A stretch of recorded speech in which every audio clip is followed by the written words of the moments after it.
habitualmente se dedica a realizar actividades de comercio con fines de lucro, ¿sí? La calidad de comerciante es dada aún en el caso que la actividad comercial sea ejercida mediante mandatario, apoderado, intermediario o por interpuesta persona. Segundo elemento, pueden ser comerciantes quienes, las personas naturales con capacidad para contratar y obligarse. Las personas jurídicas constituidas en sociedades comerciales, ¿sí? Entonces diríamos tanto personas naturales como jurídicas. Se presume que una persona ejerce el comercio cuando tiene un establecimiento local de comercio que está abierto al público y cuando anuncia por cualquier medio de difusión su calidad de comerciante, ¿sí? ¿Dónde encontramos esto? En el artículo 4, 5 y 20 del Código de Comercio. Segunda pregunta. ¿Los comerciantes están obligados a qué? ¿Matricularse al registro de comercio? Sí. ¿Inscribirse al registro de comercio? Sí. ¿Comunicar a la autoridad competente la cesión de pagos por obligaciones contraídas? Sí. ¿Llevar libros de contabilidad? Sí. ¿Conservar libros y papeles de comercio? Sí. ¿Abstenerse de ejecutar actos que signifiquen competencia desleal? Sí.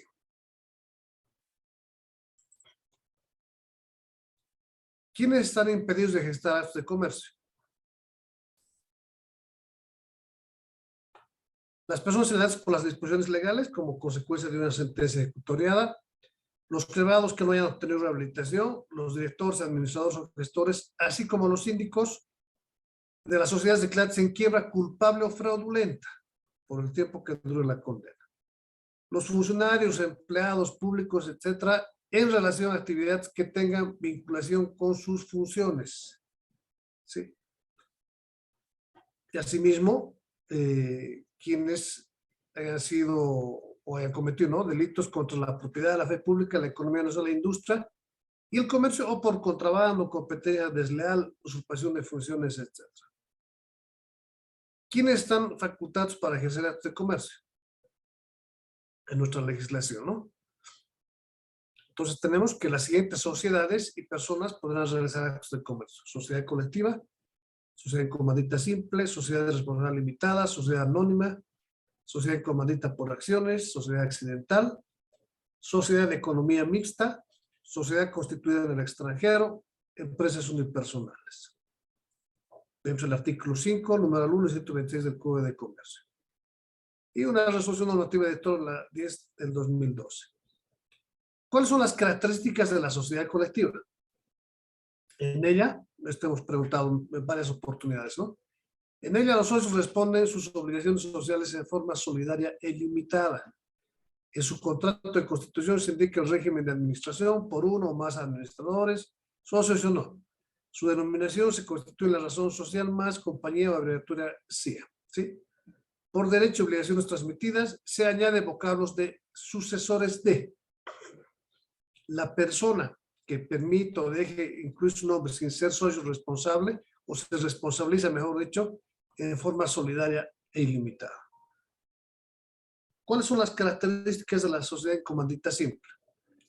Está constituida por uno o más socios comanditarios que responden con el capital y por socios gestores o colectivos que responden en forma solidaria e ilimitada.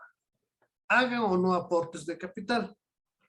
Su denominación debe incluir sociedad en comandita simple o su abreviatura, bajo razón social, abreviatura, nombres patronímicos de los socios o gestores o colectivos, ¿no? No de los socios comanditarios. Más sociedad en comandita simple o sus abreviaturas CS o SCS. La administración se encuentra a cargo de quién? De los socios colectivos o terceros que se deciden a este efecto, no por los comanditarios, reitero. ¿Cuáles son las características de la sociedad de responsabilidad limitada? A ver, espérenme un segundo, por favor.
Ya, ahora sí. Continuaremos. Nos decíamos las características de la sociedad de responsabilidad limitada. Primero, los socios responden hasta el monto de sus aportes. El fondo común está dividido en cuotas de capital, no en acciones. ¿Sí? Lleva la denominación o razón formada por el nombre de alguno de los socios, agregando las palabras sociedad de responsabilidad limitada o simplemente limitada, SRL o LTDA, ¿no? Limitada. La administración está a cargo de uno o más gerentes o administradores, socios o no, con facultades contempladas en poderes. Si la administración fuera colegiada a cargo de un directorio o consejo, se aplicarán las normas de la sociedad anónima. Su instancia máxima es la asamblea de socios, con reuniones obligatorias mediante una asamblea anual y una asamblea, o también pueden existir asambleas extraordinarias, ¿no? La sociedad va a llevar, como decíamos, el nombre de llevar a un libro de registro de los socios, donde se van a inscribir el nombre, domicilio, monto de aportes de cada uno de ellos, y en su caso la transferencia de cuotas de capital, así como los gravámenes que puedan pesar sobre los mismos. El capital social, ya lo habíamos dicho, está dividido en cuotas de igual valor que serán equivalentes. No pueden haber cuotas de menor importe o que se vayan a fraccionar. ¿Cuáles son las características de la sociedad anónima? A ver. ¿Qué ha pasado hoy día? ¿Por qué hay tanta gente? A ver, en estas sociedades,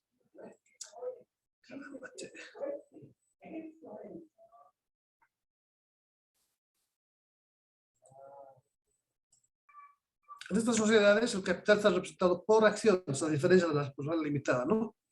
Y la responsabilidad de los socios se encuentra limitada al monto de las acciones que hayan suscrito. Puede constituirse con un mínimo de 3 accionistas por un acto único de los fundadores o mediante suscripción pública de acciones. Se reserva la identidad de los socios accionistas. Lleva la denominación de su razón social agregando sociedad anónima o su abreviatura SA. Su instancia deliberativa es la Junta General de Accionistas.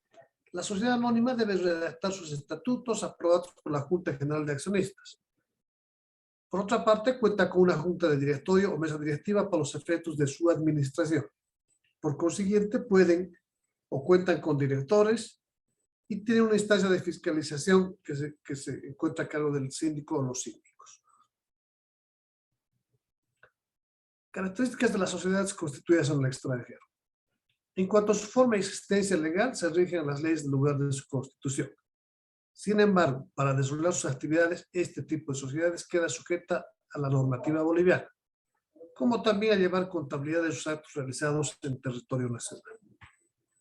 Para aquellas que realicen actos habituales de comercio al momento de constituirse en la jurisdicción boliviana, debe, primero, previa orden judicial, protocolizar en una notaría designada para su domicilio o en Bolivia el contrato constitutivo de sociedad, sus modificaciones, estatutos y reglamentos que acreditan su existencia legal en el país de origen, autorización legal o resolución de la máxima instancia administrativa de la sociedad que autoriza establecer sucursal o representación permanente en el país, con la designación de la persona que tenga representación de la sociedad con poder amplio y suficiente para realizar el objeto de la sociedad y representación judicial. Establecer y fijar domicilio en territorio boliviano. Acreditar el capital asignado para operaciones en Bolivia. Acreditar los documentos por funcionarios del país de origen y legalizadas por autoridades diplomáticas o consulares bolivianas. En caso de que la sociedad no se asemeje a los tipos de sociedades constituidas en Bolivia, se solicitará al juez que señale a qué tipo más se asimila. Características de las empresas unipersonales. La empresa unipersonal, comerciante individual, es la persona natural que ejerce el comercio de forma individual y por cuenta propia, haciendo de esta una actividad económica habitual. El propietario tiene responsabilidad frente a las obligaciones sociales y debe ser boliviano o extranjero con residencia en el país. Para su administración, el propietario puede dirigir su empresa por cuenta propia o mediante representantes legales, apoderados debidamente a través de mandato. ¿Cuáles son las características de la sociedad de economía mixta?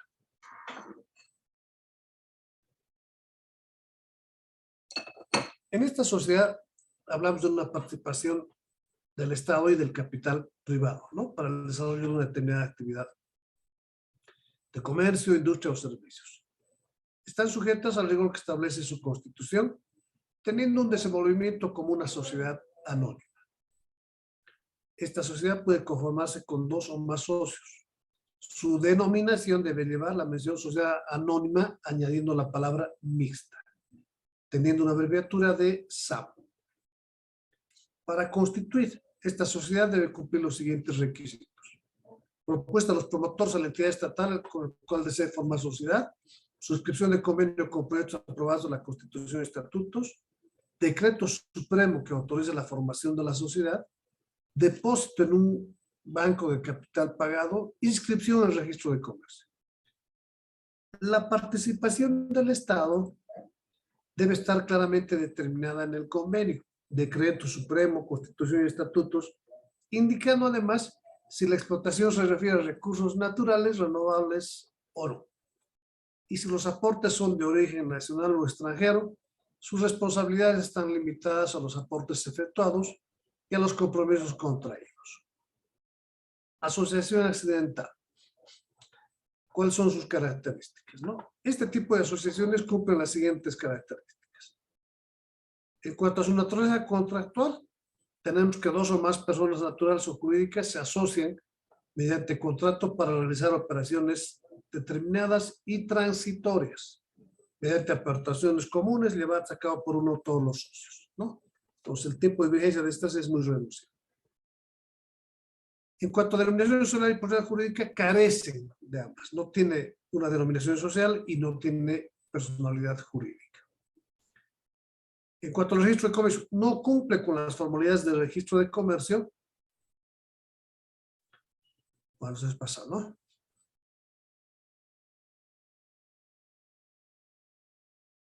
Decíamos, ¿no? No cumple con las formalidades del registro de comercio ni está sometida a la regulación de constitución de sociedades comerciales. No se olviden que aquí decíamos que estas sociedades pueden constituirse en forma verbal, pero lo más recomendable era que se haga a través de un contrato donde se consigue de manera clara, precisa, cuáles son las obligaciones y derechos de cada una de las partes.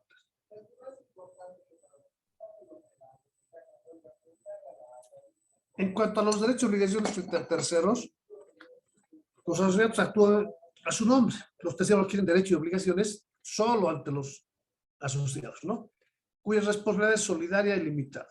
Los asociados no encargados de las operaciones carecen de acción directa frente a terceros. Obligación de los asociados. Quedan obligados ilimitada y solidariamente ante terceros. Rendición de cuentas. El asociado no encargado de las operaciones podrá solicitar la rendición de cuentas.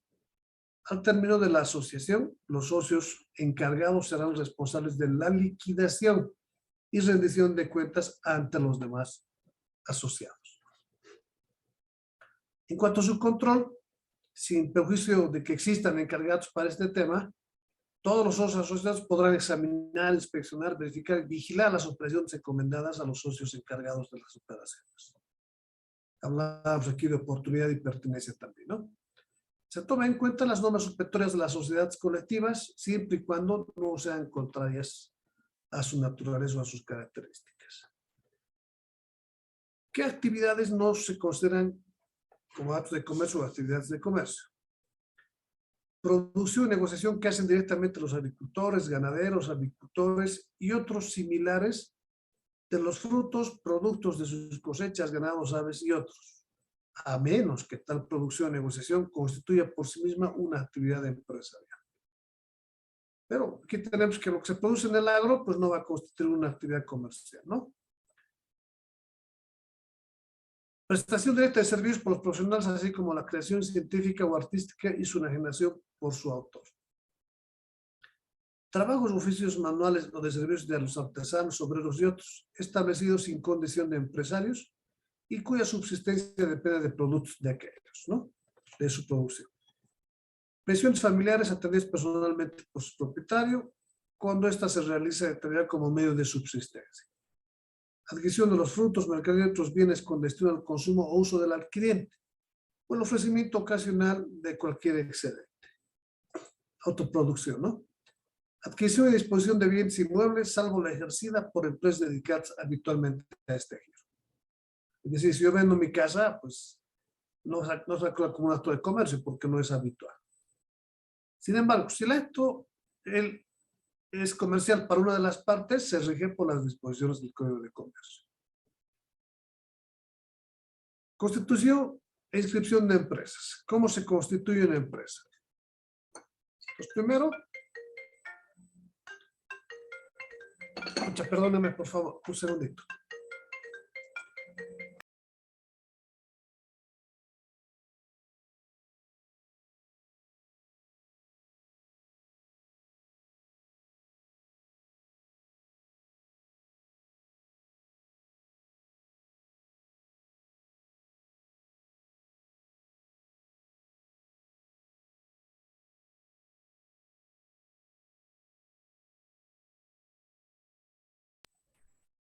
Ya, decíamos para constituir una empresa. Hola, hola. ¿Alguien quiere decir algo? Sí, licenciado, una pregunta. Si, digamos, al momento, al vender una casa, no es tomado como un acto de comercio, entonces, ¿cómo qué se tomaría esa acción? Como cualquier actividad, ni siquiera está sujeta, por ejemplo, a los mismos impuestos como una empresa dedicada a este giro. Las personas naturales pagan de una manera y las personas jurídicas, mejor dicho, pagan de otra manera. Esto en cuanto al impuesto municipal a la transferencia de bienes inmuebles o impuesto a las transacciones, ¿sí? Una de las características para que uno sea considerado comerciante es precisamente la habitualidad en esa intermediación, ¿no? Entre uno y otro y la finalidad de obtener recursos. Pero aquí tenemos un reparo que la ley está estableciendo y aquí hay que tener muchísimo cuidado. ¿Cómo es que hemos contratado o cómo es que realizamos el contrato? ¿No?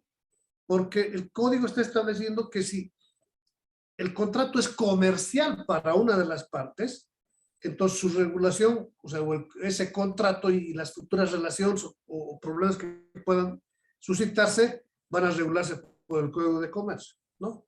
Entonces ahí el cuidado que se debe tener necesariamente en la forma en que se está transando. Estas operaciones se producen, yo les digo, todos los días hay esto, todos los días. Propietarios venden sus bienes inmuebles, pero eso no significa que sea un comerciante. ¿Estamos? Está bien, licenciado, muchas gracias.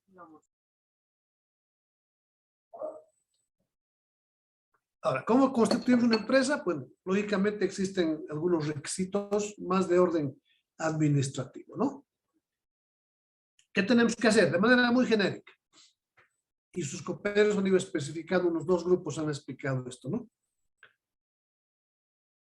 Primero, en el registro de comercio, ¿qué tenemos que hacer? Tenemos que reservar una reserva de nombre, ¿no? En la oficina virtual. Esto nos va a permitir recién hacer un inicio de trámite.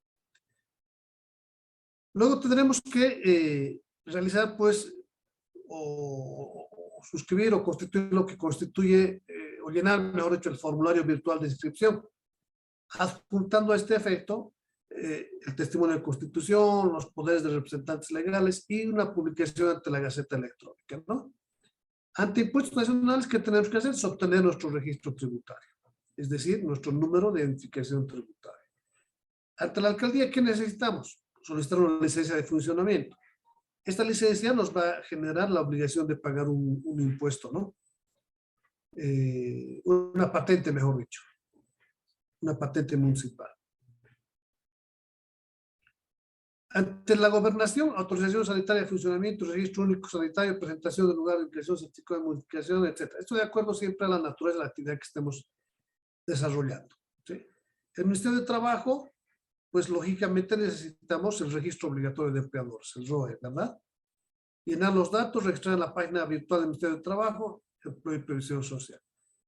Todo esto, esto que estoy señalando, yo la verdad no me hago mucho problema porque, o sea, cuando digo no me hago problema, no les digo esto tienen que aprenderse de memoria, no, tenemos que tener sí la idea, pero lo que pasa es que estos procedimientos cambian constantemente, ¿no? Porque son de orden estrictamente administrativo, son formales, no afectan la existencia misma de una sociedad comercial como tal. Y esta es una de las razones a las que hacíamos referencia, ¿no? O sea,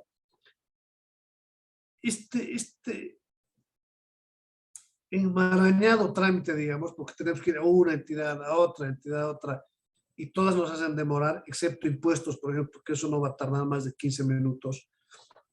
Fundempresa también resulta ser más rápido, pero ya en el resto, si nosotros quisiéramos obtener una licencia, por ejemplo, no sé, pues, mi certificado de difusión, mi licencia del SENASA, etcétera, realmente es una tortura. Realmente una tortura. Es por eso que muchos prefieren quedarse nomás ahí en la informalidad, porque los requisitos que exigen, pues, son terribles, ¿no? Pero bueno, esto va o puede modificarse constantemente. Y la experiencia la vamos a empezar a vivir a través de marzo, abril, a partir de abril, ¿no? Porque hasta marzo se queda con el precio y luego vamos a ver qué es lo que ocurre con la nueva entidad. Requisitos. Si hablamos de una empresa unipersonal, formulario virtual de solicitud de inscripción, testimonio de poder representante legal, pago del arancel. Esto es posible que varíe también, plazo de entrega. ¿Sí? Requisitos específicos de responsabilidad limitada, formulario virtual, testimonio de constitución, publicación del testimonio de constitución, ¿sí? Esto a través de un notario de fe pública, desde luego, testimonio de poder del representante legal, el pago del arancel correspondiente. Por una sociedad anónima, lo propio, formulario, testimonio de constitución, estatuto, publicación del testimonio de constitución, testimonio de poder del representante legal, certificado de depósito correspondiente, el pago de los aranceles. Para una sociedad anónima, el registro de programa de fundación, estamos hablando por suscripción de acciones, ¿no? Registro del programa, formulario virtual de inscripción, testimonio de constitución de la sociedad, estatuto de la sociedad, publicación de testimonio, pago de aranceles, el testimonio del representante legal, certificado de depósito, ¿sí? Esto es una referencia, quiero que lo tomen así simplemente como una referencia, ¿no? Una de economía mixta, hablamos un formulario virtual, testimonio de constitución de la sociedad. Esto que tiene que contener como los otros casos, ¿no? Hablamos de una propuesta, de una fecha, número de decreto supremo, porque estamos hablando de la participación del Estado, la fecha y número de ley que exprese y autorice la aporte estatal, el convenio suscrito, ¿sí? Acta de fundación, estatuto, etcétera, etcétera. Publicación del testimonio de constitución, testimonio de representantes legales, certificado de depósito bancario, una constituida en el extranjero, un formulario virtual también, testimonio de apertura de sucursal, esto adjuntando toda la documentación original, ¿no? Publicación del testimonio de la Gaceta Electrónica del Registro de Comercio, testimonio del representante legal, certificado de depósito bancario, ¿sí? Y si no se adecua la sociedad a algún tipo establecido en nuestro Código de Comercio, lógicamente necesitaremos la respuesta o resolución del juez, los pagos de aranceles. ¿Qué es el registro de comercio? Es la entidad del Estado concesionada a una empresa que otorga la personalidad jurídica a las sociedades comerciales y la calidad de sujetos, ¿no? Que tiene por objeto extender la matrícula de comercio a los comerciantes registrados e inscribir todos los actos que correspondan a esta sociedad o a esta persona de persona. La actualización, más o menos esto es genérico, también va a cambiar. Primero verificar el programa de actualización, desde luego, llenar el formulario Fundempresa, presentar el balance de apertura, la fotocopia de ley y última factura de servicios, fotocopia del registro en el Ministerio de Trabajo, la encuesta anual de las unidades económicas, si es que hemos cambiado, ¿no? La dirección, la publicación en la Gaceta Comercial, adjuntar fotocopia en el caso de haber cambiado la licencia de funcionamiento, ¿no? Aquí preguntitas. ¿Es obligatorio exhibir la matrícula de comercio? Sí. Todos los comerciantes, personas naturales o jurídicas, deben obligatoriamente exhibir en un lugar visible de su recinto comercial y de forma permanente la matrícula de comercio actualizada, otorgada por el registro de comercio, ¿verdad? Una obligación similar es la que exige la administración tributaria también, ¿no? El certificado de inscripción en el padrón de contribuyentes requiere necesariamente también la exhibición, o que se exhiba, mejor dicho, ese documento que acredita aquello. Sí.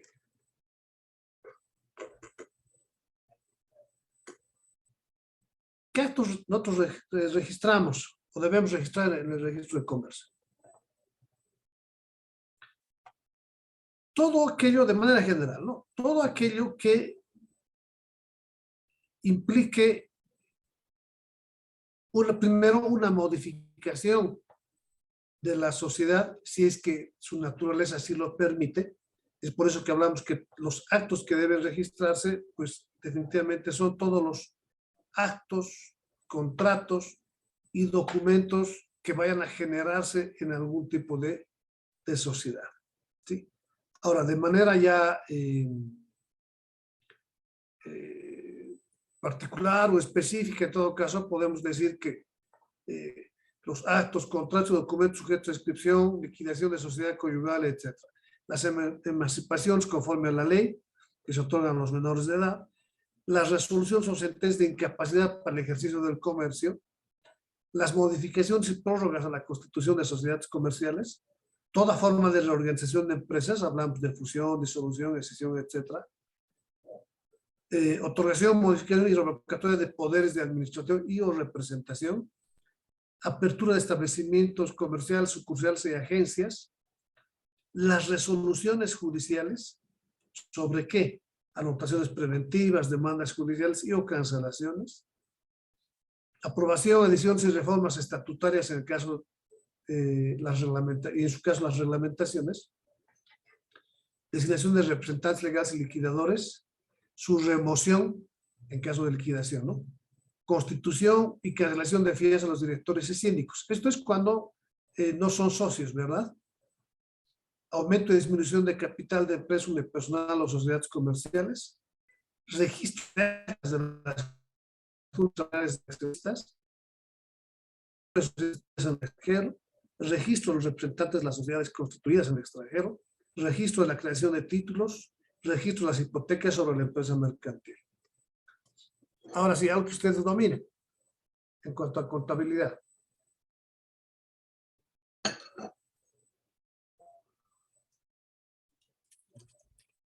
Es obligación de los comerciantes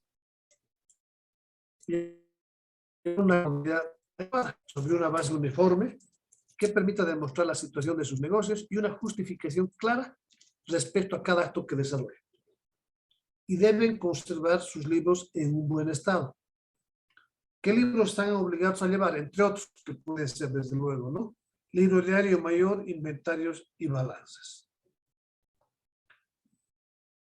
A los comerciantes al por menor, ¿qué les vamos a exigir? Los comerciantes que negocian por menor, por ejemplo, los de régimen simplificado, deben llevar o registrar diariamente un resumen de compras y ventas al contado. Estamos hablando de un libro diario, ¿no? Y un detalle de las que hagan a crédito, incluyendo los cobros y pagos realizados con tal motivo. ¿Quiénes están autorizados para llevar los registros de contabilidad? Debe ser llevada por contadores legalmente habilitados, a quienes se aplicarán las normas reglamentarias sobre responsabilidades, régimen de actuación, remuneración y la guarda de la reserva de la contabilidad, sin perjuicio, desde luego, de la responsabilidad del comerciante a quien prestan sus servicios. Esto resulta ser así siempre, ¿no? Podrá haber algún tipo de responsabilidad del cliente respecto al contador autorizado o al auditor, pero en cuanto al contenido de esos libros y su obligatoriedad en cuanto a su llevado, el obligado va a ser siempre la sociedad o la persona, ¿no? ¿Cómo se deben presentar los libros? Primero, los libros deben ser encuadernados, foliados y por un notario de fe pública. Habrá un acta de apertura y un acta de cierre, ¿no? Dice, entonces, incluir en el primer folio de cada libro un acta sobre la aplicación que se le dará. Indicación o indicar el nombre a quien pertenece, el número de folios, fecha, y firmar los libros, estampar la firma, esto le corresponde al notario, ¿no? Y cumplir los requisitos fiscales establecidos. Y una precisión o aclaración tenemos que son válidos los asientos y anotaciones que efectúen por cualquier medio mecánico o removible de tarjetas, como habíamos visto, ¿verdad? Que deben ser encuadernadas para formar los libros obligatorios que deben ser legalizados por un notario. La autorización para el empleo de cada libro es dada por el régimen o registro de comercio. Para las sociedades por acciones, la autorización se hará previo dictamen favorable de la respectiva entidad de control de este tipo de sociedades. Los libros deben llevar o deben ser presentados en castellano y expresando valores en moneda nacional. No obstante, para su uso interno podrán variar el idioma y moneda, ¿no? Esto de acuerdo a la unidad económica. ¿Cuáles son las responsabilidades o las provisiones, mejor dicho, y sanciones vinculadas a la responsabilidad por el llevado del registro de contabilidad? Primero, está prohibido que fechar el libro, alterar el orden progresivo de fechas de las operaciones, dejar espacio en blanco, hacer interlineaciones o superposiciones, efectuar raspaduras, tachaduras o enmiendas o en todo o en parte de los asientos, arrancar fojas o alterar el orden de foliación. Cualquier error o omisión se salvará con un nuevo asiento en la fecha en que se advierta, aplicando con claridad su concepto. Claro, se puede corregir, porque podemos equivocarnos, sí, desde luego. Y eso hay que aclarar. Wow, ¿qué ha pasado? ¿Pueden ver mi pantalla? Sí, Sí, licenciado. licenciado. Normal. No sé qué ha apretado.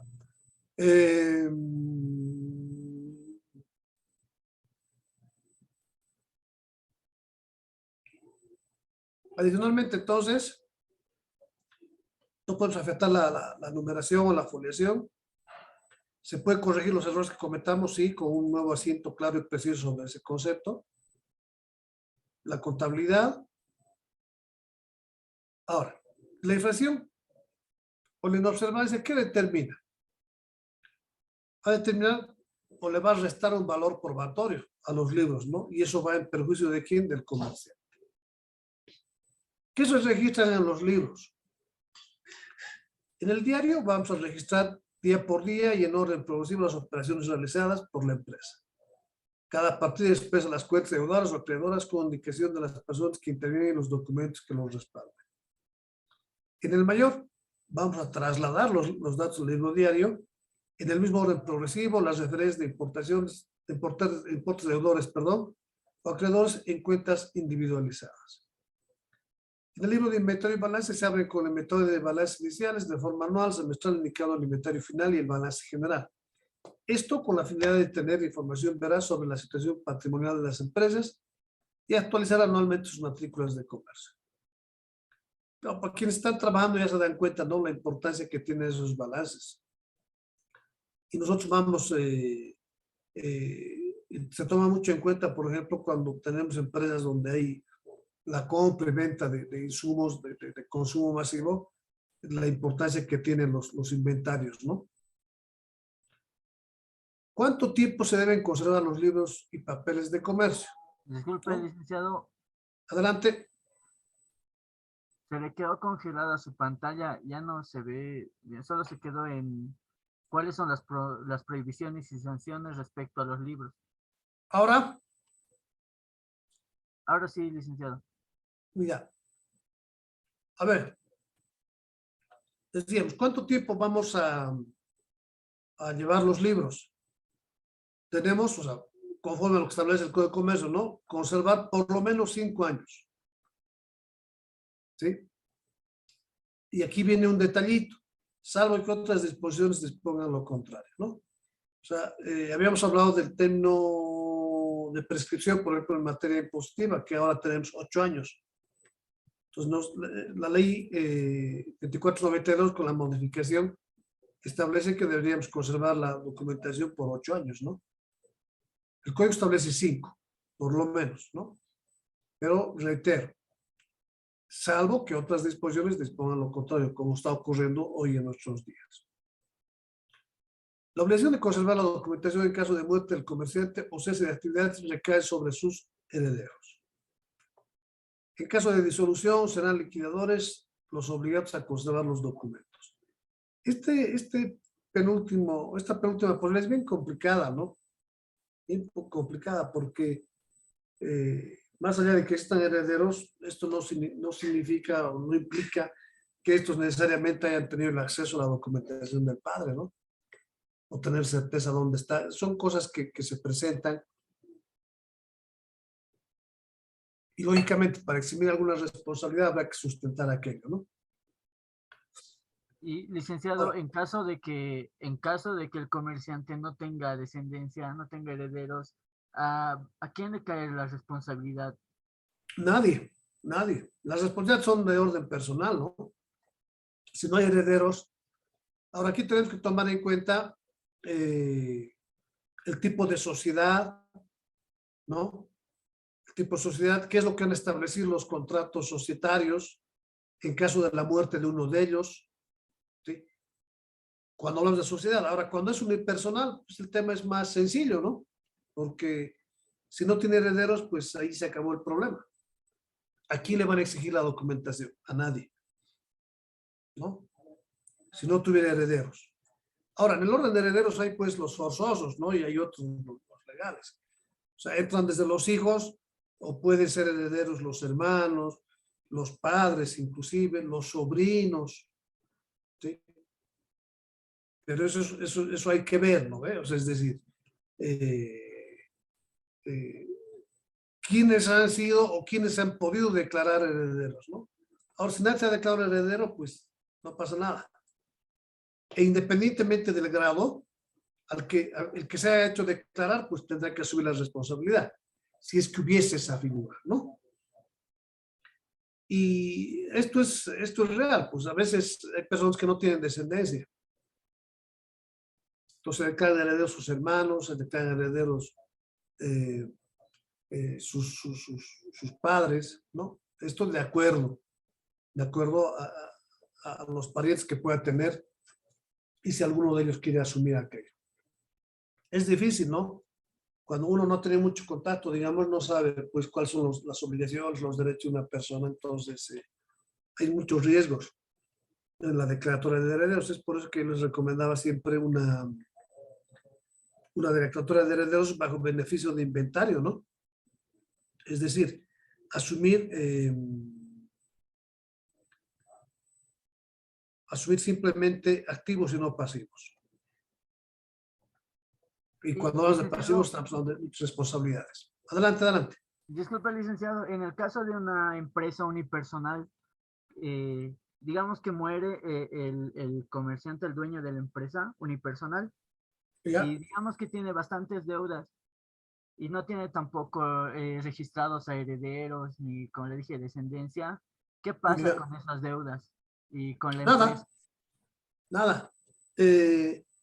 Los acreedores podrían atacar en algún momento el patrimonio de la empresa, ¿no? Hasta donde alcance.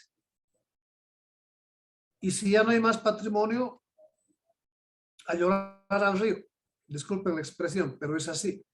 Aquí se le va a cobrar. Nadie puede asumir las obligaciones por otro. Y estoy hablando de obligaciones en general, ¿no? Pueden haber personas o acreedores, personas naturales o personas jurídicas, un banco, por ejemplo. Puede estar cualquiera de las administraciones tributarias, o pueden estar otras personas que hayan realizado actividades comerciales con ellos, digamos, ¿no? Contratos. Pero si la empresa ya no tiene patrimonio o este se ha agotado y no hay herederos, no hay descendientes, a nadie le pueden cobrar. ¿Qué les parece? Terrible, ¿no? los acreedores pueden proceder al remate de la empresa, licenciado, para subsanar sus... Claro, claro, hasta donde aguante, por eso digo, hasta donde aguante el patrimonio de la empresa. Y ahí se respetará pues los órdenes de grados y preferidos, ¿no? Cuando digo órdenes de grados y preferidos, había quienes han registrado antes la creencia respecto a otros, ¿no ve? No sé, el banco, por ejemplo, tenía un crédito, el banco ha tenido que grabar algo, el patrimonio de la empresa está grabado, en primer lugar está el banco, en segundo lugar puede estar Juan Pérez, que había prestado dinero, ¿verdad? O puede estar impuestos nacionales, que tenía ya una obligación firme y exigible. Eso tendrá que establecerse y es hasta donde aguante el patrimonio, pues. Los primeros cobran y si sobra va al segundo, si sobra va al tercero y así sucesivamente. ¿Estamos? Está bien, licenciado, muchas gracias. Y lo que comenta Ángel es muy real. Esto pasa muchísimo. Muchísimo. Entonces, el tema está en tener cuidado, ¿no? Quienes contratan con estas personas, o personas tienen que tener mucho cuidado, ¿no?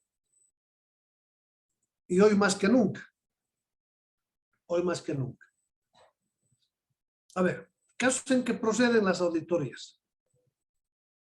O sea, estamos hablando de auditar los libros, ¿no? Digo, la contabilidad, ¿no? Primero tiene que ser por un auditor legalmente habilitado. El balance de ejercicio y la cuenta de resultados se sometió a verificación en los siguientes casos. ¿Cuándo? Cuando la ley o normativa lo exige, ¿no? O sea, piden estados financieros auditados, dicen, ¿no ves? A eso nos estamos refiriendo. A solicitud de persona o entidad con potestad para solicitar. En caso de emisión de valores de oferta pública o cotizados en la bolsa de valores. A solicitud fundada ante juez o autoridad controladora. O sea, usted sabe más que yo este tema, ¿no? ¿Cuándo tiene que auditarse? ¿Son libros y papeles comerciales prueba ante controversia? Sí. Los libros y papeles comerciales se constituyen en prueba plena ante controversias mercantiles entre comerciantes, para ser debatidos entre ellos judicialmente o extrajudicialmente. Y para que constituyan en pruebas aportadas al litigio deben cumplir todas las formalidades exigidas por el Código de Comercio y la normativa vigente. En caso de litigios con personas no comerciantes, los libros se constituyen un principio de prueba que debe ser complementada con otras pruebas legales, ¿no? ¿Se acuerdan que habíamos visto que los libros tienen que reunir ciertos requisitos, ¿no? Que estén aperturados por notarios de pública, foliados, se especifique cuál es el contenido del libro, etcétera, etcétera. Y la advertencia era que si no se reúnen estos requisitos, ¿no? Estos no podían constituir en prueba o no podrían constituirse, mejor dicho, en medios de prueba.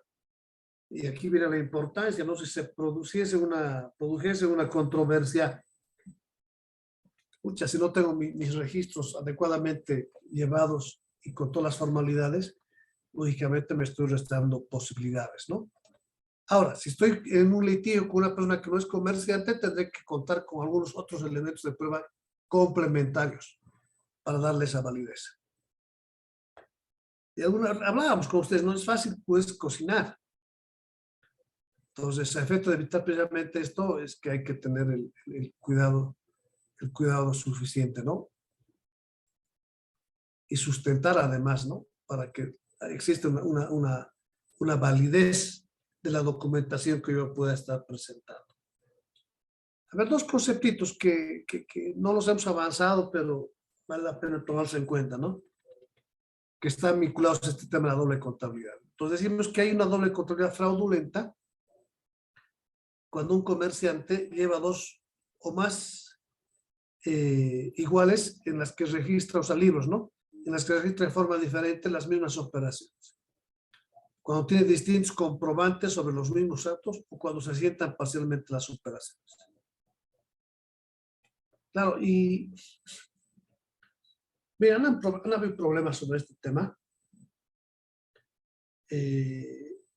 Porque a veces queremos mostrar una imagen, ¿no? Ante el sistema financiero, pero queremos mostrar otra imagen ante la administración tributaria. Ahora, el sistema ya no como antes, ¿no? Ahora ya no se puede hacer esto. Pero, ¿qué ocurría?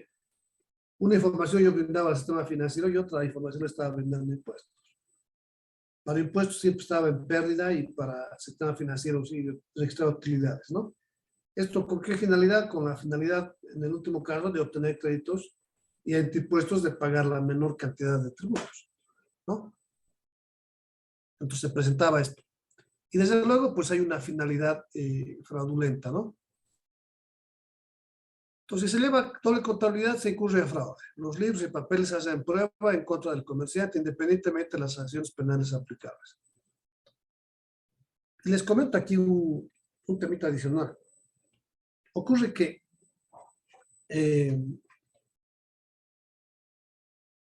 se detectan muchos de estos casos cuando se hacen verificaciones o fiscalizaciones a algunos contribuyentes.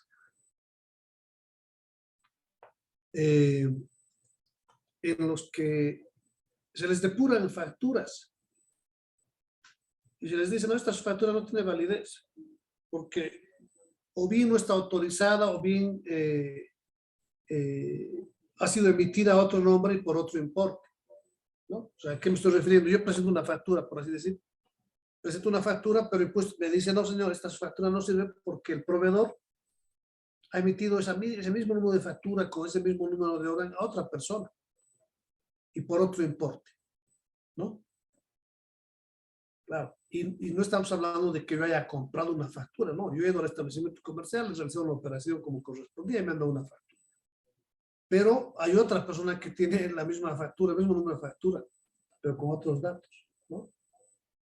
Entonces ahí se hacen verificaciones y en muchos casos se han establecido de que la actuación irregular no era de ninguno de los dos compradores, sino que era una actuación irregular del comerciante. ¿Sí? Que estaba llevando dos tipos de registros. Entonces eso es complicado. Y es un indicador de fraude, ¿no? Y esa documentación que se puede obtener va a servir de prueba en su contra. Ahora, ¿qué actos constituyen competencia desleal? ¿No? Primero, violar las disposiciones que protegen el nombre comercial, las marcas de fábrica, patente, inversión, avisos, muestras, secretos y otras de igual naturaleza. No sé si han notado, a veces se crean, claro, parece gracioso, ¿no? Pero a veces se crean nuevas empresas, abren nuevos restaurantes, etcétera, y utilizan, pues, nombres y logos inclusive muy similares a otras ya empresas constituidas, ¿no? Y creo o no, esto pues genera una confusión, ¿no? Genera una confusión. Entonces, es por eso que lo que hay que ver es que si eso no está violando disposiciones que protegen el nombre comercial, por ejemplo, ¿no? Porque, claro, a uno le inducen en error. Compra una cosa creyendo que estaba comprando otra, pero luego se da cuenta, pues tiene otro nombre, en definitiva. Pero las características son muy parecidas. Mire, escuchen esto, que guarda relación, ¿no? Se sirve de nombres supuestos. Deformen los conocidos, no adopte signos distintivos que se confundan con los productos de actividad o propaganda de otros competidores. Eso hay, todos los días. Utilicen métodos o sistemas tendientes a desacreditar los productos o servicios de un competidor o los altere con el propósito de engañar. Esto ya menos que antes, ¿no? Utiliza una denominación de origen o imite y aprovecha las cualidades de los productos ajenos en beneficio propio.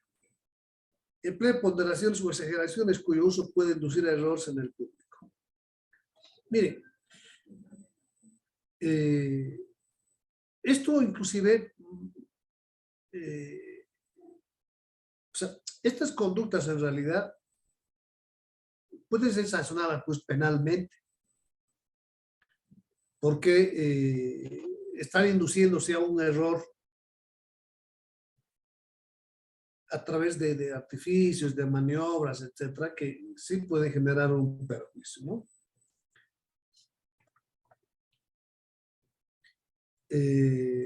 No sé si, bueno, ustedes son muy jóvenes. Ocurre que hace mucho tiempo atrás había una rivalidad muy marcada entre Pepsi y Coca-Cola. Así, pero muy marcada, ¿no? Entonces, las competencias, o la competencia, mejor dicho, a veces se trasladaba pues al ámbito publicitario. Y recuerdo una propaganda en la que un chimpancé tomaba Coca-Cola. Uy, era un súper inteligente el chimpancé. Respecto a otro que tomaba Pepsi, no lo era, ¿no?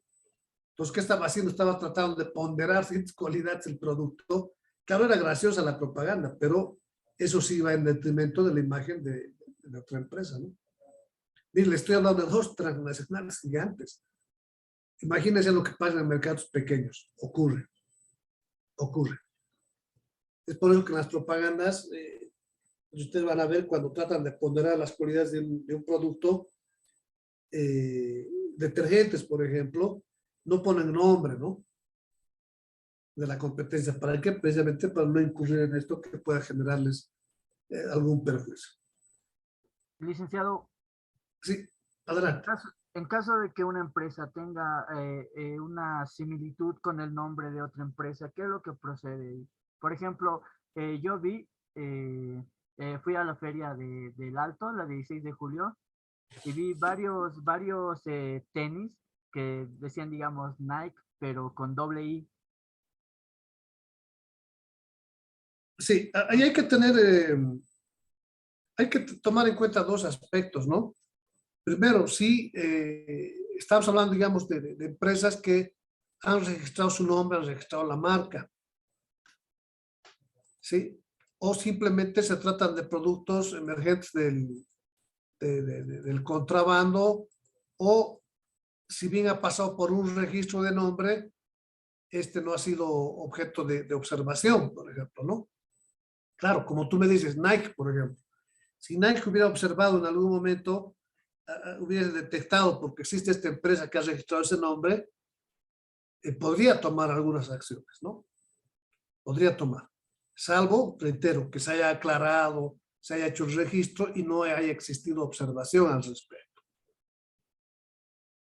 Pero eso pasa, o sea, eso es de todos los días, ¿no? Eso es de todos los días. Entonces, lo que hay que ver es cómo que se ha registrado, si le han autorizado, si en estos países donde se encuentran las empresas, o por lo menos estas sociedades, existe una regulación, por ejemplo, como la nuestra. Por eso es que nosotros cuando hablábamos del registro de comercio, lo que tenemos que hacer es reservar un nombre, ¿no ve? ¿Para qué? Para evitar de que exista una confusión o similitud con otro.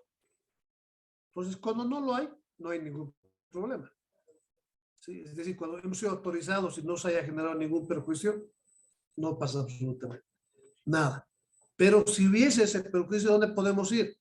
Podemos acudir a una autoridad judicial competente, en nuestro caso, ¿no? Nuestro caso. ¿Para qué? Para solicitar la abstención del acto denunciado y la destrucción de los materiales empleados, por ejemplo. En los tenis pasa eso muchísimo, pero como, o sea, en la medida que no existan observaciones de estas grandes transnacionales, estas grandes empresas, se entiende que no les está causando ningún perjuicio, ¿verdad? Entonces no pasa absolutamente nada. El problema sería que sí estén utilizando el nombre tal y cual y estén vendiendo unos productos defectuosos, ¿no? En eventualidades, ¿no?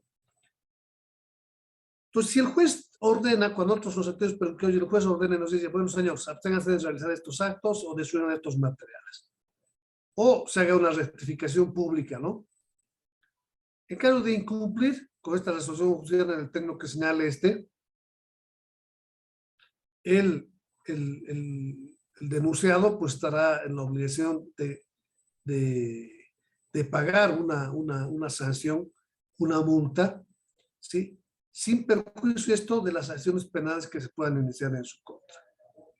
El código penal reconoce precisamente esta figura penal. Hablamos del artículo 237. Y si estoy con mi código ahorita, vamos a dar una lectura.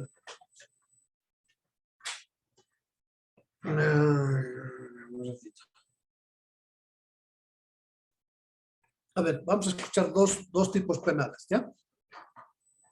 El primero, engaño en productos industriales. El que pusiera en venta productos industriales con nombres y señales que induzcan a engaño sobre su origen, procedencia, cantidad o calidad, será sancionado con privación de libertad de 6 meses a 3 años.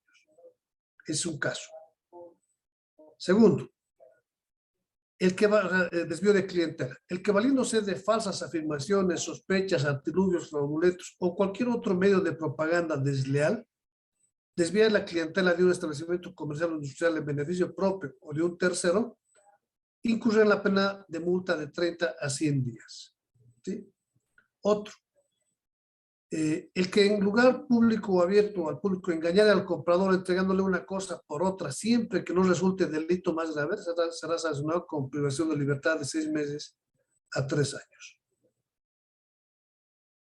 ¿Qué les parece? ¿No? Entonces, nuestro Código Penal ya reconoce, ha tipificado ya como delito ciertas conductas, ¿no?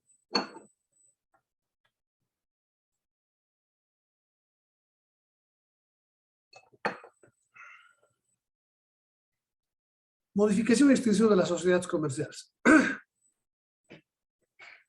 Puede existir, como bien explicaron sus compañeros, resolución parcial de acuerdo a las siguientes causales. Muerte de un socio, sociedad colectiva, comandante simple, asociación accidental o de cuentas de participación. La muerte de un socio resuelve parcialmente el contrato.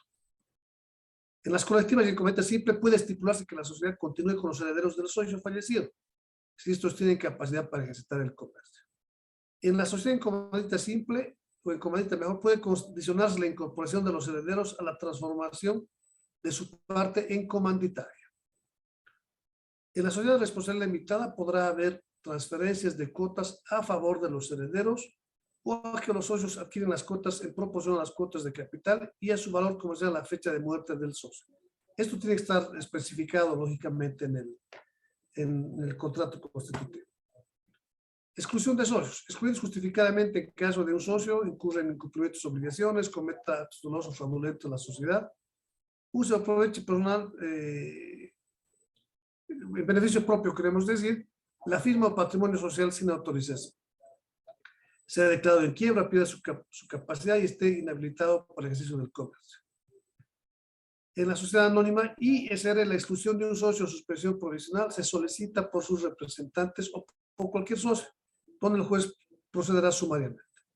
El derecho a pedir la exclusión se extingue a los 90 días siguientes a la fecha de haber conocido la causal de extinción. ¿Qué efectos se producen? El socio excluido tiene derecho a recibir el dinero, el valor que represente su parte de interés, cuotas y beneficio que le corresponde a la fecha de su exclusión. Respecto a las operaciones pendientes, el socio excluido participa en los beneficios y soporta las pérdidas de esas operaciones. La sociedad puede retener hasta la liquidación de las operaciones en curso la parte del socio excluido. Esto afecta la liquidación, ¿no? En caso de aportes de uso de un bien, la restitución de su valor se pagará en dinero si este es indispensable a la sociedad. Frente a terceros, el socio excluido responde por las obligaciones sociales hasta el momento de su inscripción en el registro de comercio. A partir de esa inscripción ya no tiene responsabilidad. Causales de disolución. Una sociedad puede disolverse por las siguientes causas: acuerdo de socios, vencimiento del término, salvo prórroga o renovación. Y esto siempre y cuando así lo admita el tipo de sociedad y su contrato constitutivo, ¿no? Cumplimiento de las condiciones a las cuales se suspendió su existencia, obtención del objeto para el cual se constituyó o por la imposibilidad sobreveniente de lograr el mismo, la pérdida de capital conforme se haya estipulado en el contrato constitutivo. La disolución no se produce si los socios, que un errorcito, si los socios acuerdan su reintegro o su aumento. declaración de quiebra, salvo la celebración de convenio preventivo resolutorio, la fusión, reducción del número de socios a uno solo, y en las anónimas a menos de 3, ¿no? Algunas otras causas previstas en el contrato constitutivo. ¿En qué consiste la liquidación? Una vez que se ha disuelto la sociedad, se produce la liquidación. Y la sociedad en liquidación mantiene su personalidad jurídica para este solo fin, a efectos de liquidación nada más. Durante la liquidación son aplicadas las normas pertinentes al tipo de sociedad de que se trata. La liquidación podrá estar a cargo del órgano administrativo de la sociedad o a cargo de los liquidadores nombrados por mayoría simple dentro de los 30 días de disuelta la sociedad. A ver, la liquidación, ¿en qué consiste? ¿No? En establecer, primero, como su nombre lo dice, ¿no? En liquidar los pasivos, a efecto de que no queden responsabilidades ulteriores, ¿no? ¿En qué consiste una transformación? Una sociedad puede transformarse adoptando cualquiera de los tipos de sociedades reconocidas en el Código de Comercio. Con la transformación no se disuelven ni alteran derechos u obligaciones. Esto es importante reconocer porque si fuese así, pues transformamos sociedades y eludimos responsabilidades, ¿no? La ilimitada insolidaridad de los socios existente bajo el tipo anterior de sociedad no se modifica con la transformación, salvo que los acreedores lo consientan, ¿no?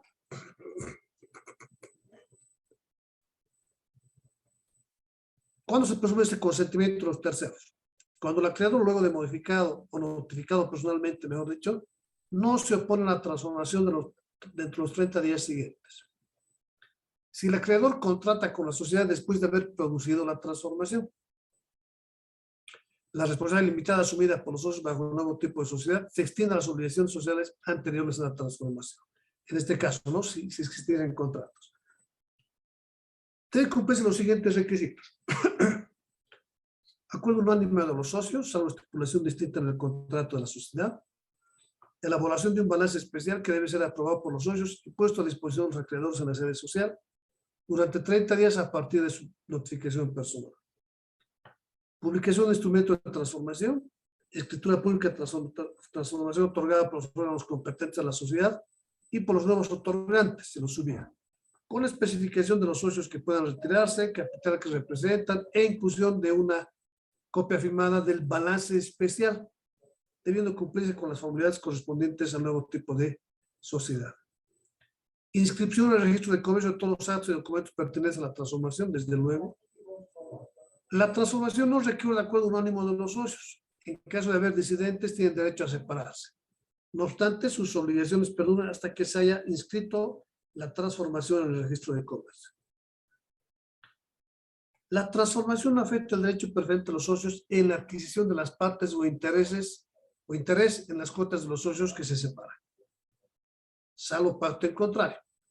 La transformación puede dejar sin efecto si no se hubiera publicado y si no existe perjuicio para los socios o terceros. Para revocar la transformación se requiere el acuerdo unánime de los socios, salvo estipulación distinta en el contrato constitutivo, ¿sí? O lo dispuesto para ciertos tipos de sociedad. La fusión. Existe cuando dos o más sociedades se disuelven sin liquidarse para constituir una nueva o cuando una de ellas incorpora a la otra, ¿sí? Que se disuelve sin liquidarse. La nueva sociedad adquiere los derechos y obligaciones de las sociedades disueltas. Para proceder a la fusión, ¿qué se requiere? Primero, compromiso de fusión por los representantes de la sociedad aprobado por la mayoría de los votos necesarios. Preparación de balances especiales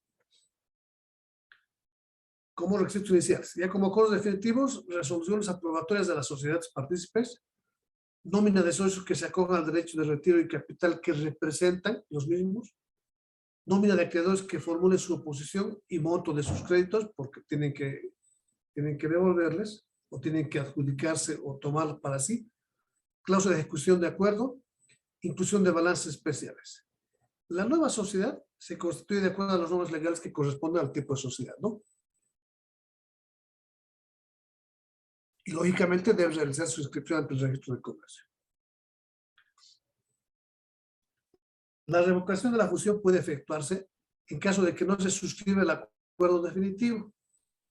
y no exista perjuicio de la sociedad, socios o terceros, desde luego. La escisión es la división de una empresa o sociedad comercial en otra u otras que continúen o no las operaciones de la primera. ¿Sí? ¿Cuándo? Cuando una empresa o sociedad destina parte de su patrimonio de empresa a otra empresa o sociedad ya existente. Destina parte de su patrimonio para la creación de una empresa o sociedad nueva. Se une a otra empresa o sociedad destinando parte de su patrimonio para crear otra empresa o sociedad nueva. Se fraccionan nuevas empresas o sociedades jurídicas y económicamente independientes. O sea, acá lo que estamos viendo no es que está desapareciendo como tal, ¿no? La sociedad simplemente estamos advirtiendo que parte de su patrimonio se está destinando para estos otros fines, ¿no? Pero no es que la estamos haciendo desaparecer. Contratos comerciales. Entonces, en nuestra normativa podemos identificar diferentes tipos de contratos, ¿no? Compra-venta, permuta, depósito, renta con desplazamiento, sin desplazamiento, hipoteca, fianza, contrato de suministro, contrato de transporte. Y este contrato de transporte puede ser a personas o cosas, ¿no? El mutuo, el seguro. ¿Contra qué? Estos dos últimos temas ustedes los han resumido: daños, incendio, transporte, la responsabilidad civil, etcétera, etcétera. ¿Verdad? Depósito en almacenes generales. ¿Qué contratos comerciales están reconocidos en la legislación boliviana? Esto es importante porque, bueno, si bien no lo hemos podido desarrollar, lo que pasa es que hay quienes confunden mucho, y esto he visto en tema de docencia fundamentalmente,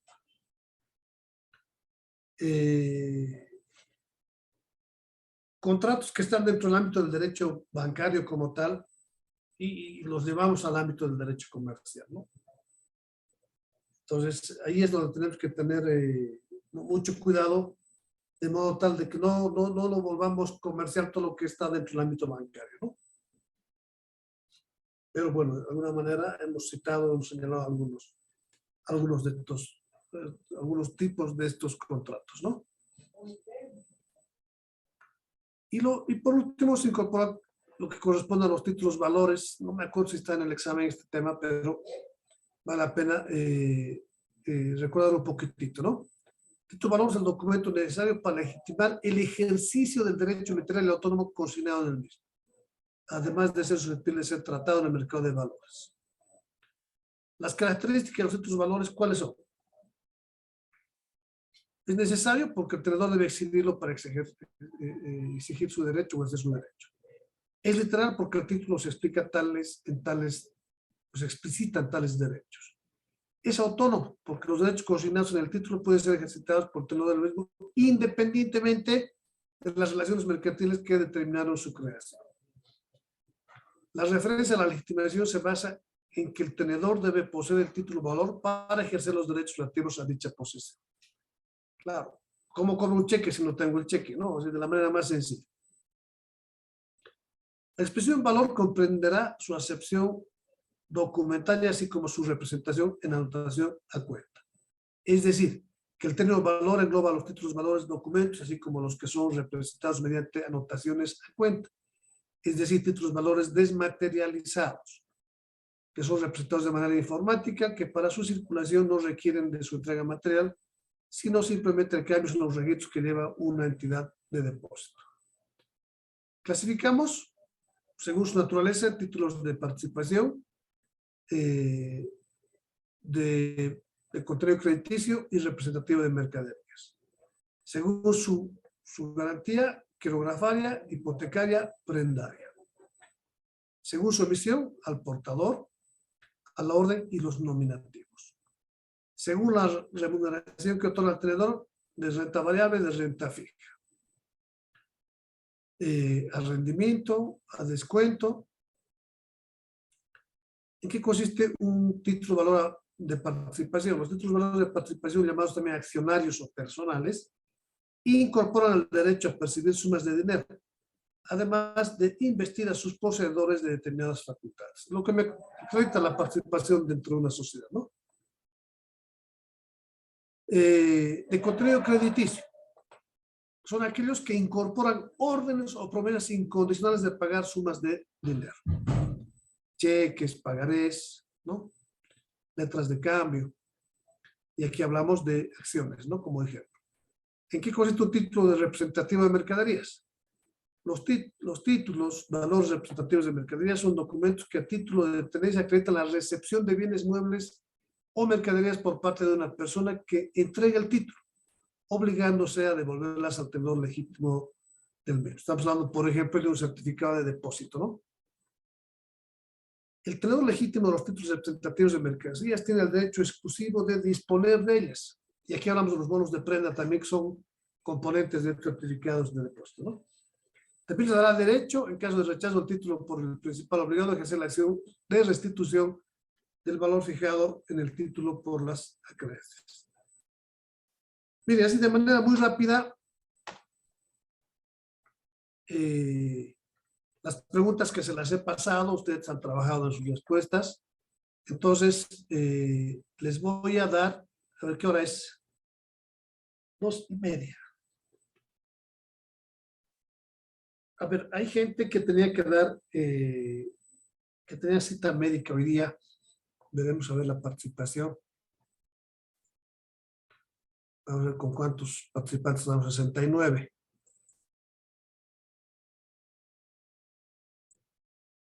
A ver, tengo 69 participantes, 68 en realidad, yo me voy a descontar. Pero de estos 68 simplemente tengo 59 a 61, si no estoy mal, que han dado exámenes de primer parcial. No hemos llegado a los 64 en el tema de las exposiciones, ¿sí? Y en listas oficiales simplemente están 67. Entonces, seguramente hay alguien que no ha regularizado su inscripción y hay quienes no han participado, ¿no? Hay quienes no han presentado siquiera tareas. Entonces, esas personas desde luego están excluidas, ¿no?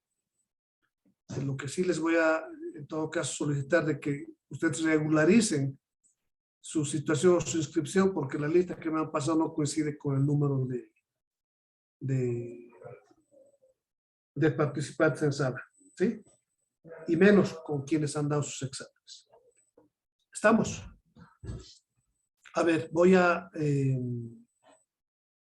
simplemente para reiterarles un ratito.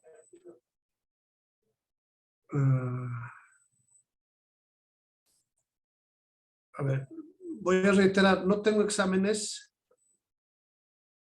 de Damaris Colqui Ramírez, no estás en mis listas. Damaris, debes tener una constancia de envío. Nayeli Coro Ábalos tampoco tiene examen de primer parcial. Andrea Mendoza tampoco. Ruth Alejandra Molina no tiene nada, ni tareas, ni tiene absolutamente nada. Rolin Valeriano tampoco. Esas son las personas de ETER. Rolin Valeriano. Ruth Alejandra Molina. Andrea Lisbeth Mendoza. Y Damaris Colque Ramírez. Sí, esas son las personas que no tienen exámenes. ¿Estamos?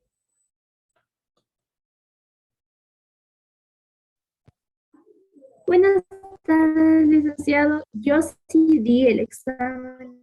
Ya, seguramente tienes el envío, pues me haces llegar eso para revisar, porque no he encontrado tu examen.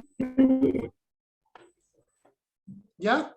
Está bien, licenciado. ¿Cómo? No te copio bien.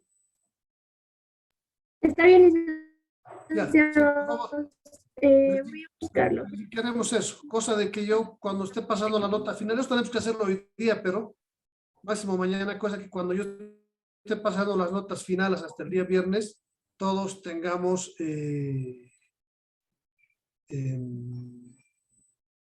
nuestras calificaciones correspondientes, ningún tipo de observación, ¿ya? Le voy a pedir a...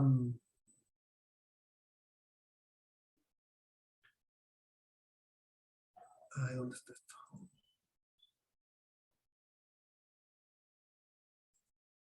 Le voy a pedir a Dalian Aberanga, Sí, licenciado. a Natalie Quispe,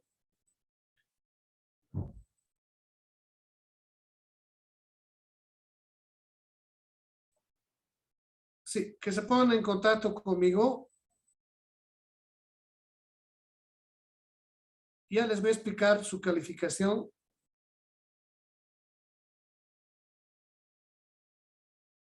Ya. Licenciado, a su WhatsApp. Sí. Ya, Aberanga, dicho, y Natalie Quispe Espinosa.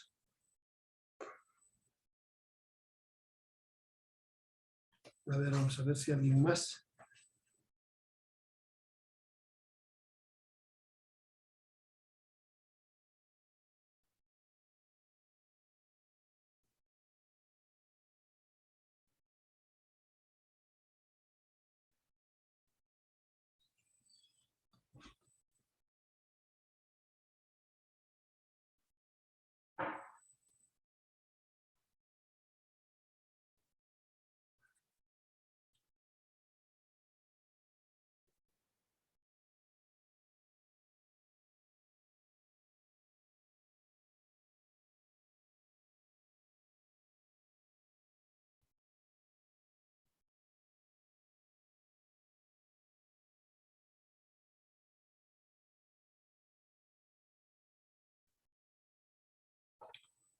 Ya, a ver qué hora es. Son las 2:23.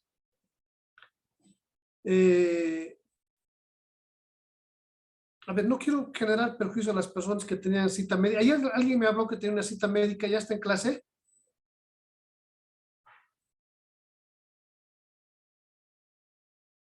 Sí, licenciado, recién estoy bajando mis citas a las 2:30 p.m. Ya, ¿en qué tiempo ya estás habilitada para dar el examen? Yo creo que voy a salir a las 4. Ya, escúchenme, queridos jóvenes. Entonces nos mantenemos en sala. Vayan repasando, por favor, su material. Y a las 4 en punto yo les envío el link para dar el examen. ¿Está bien? Lice, una pregunta, ¿a qué correo debo reenviarle mi examen? A mi correo, oscar.rojas.a@gmail.com. Ok, gracias. Ya. ¿Estamos? Nos mantenemos en sala entonces y 4 en punto les mando el link para el examen. Está bien, licenciado.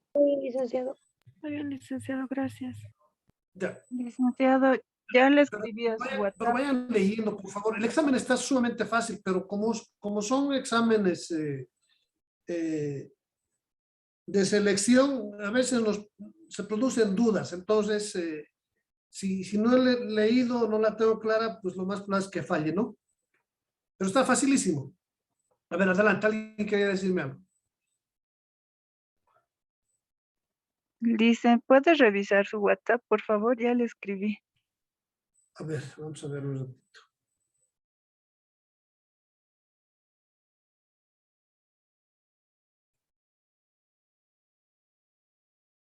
Ah, ya.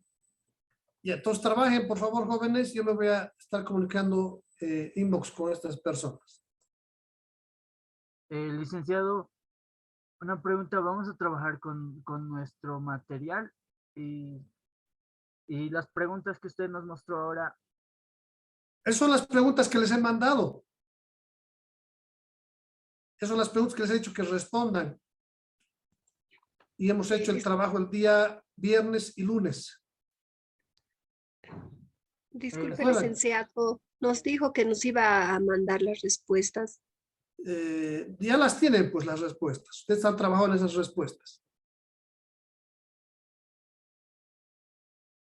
O sea, no va a variar. De un texto a otro no varía la respuesta. No hay duda. ¿Está bien? Está bien, licenciado. Ya.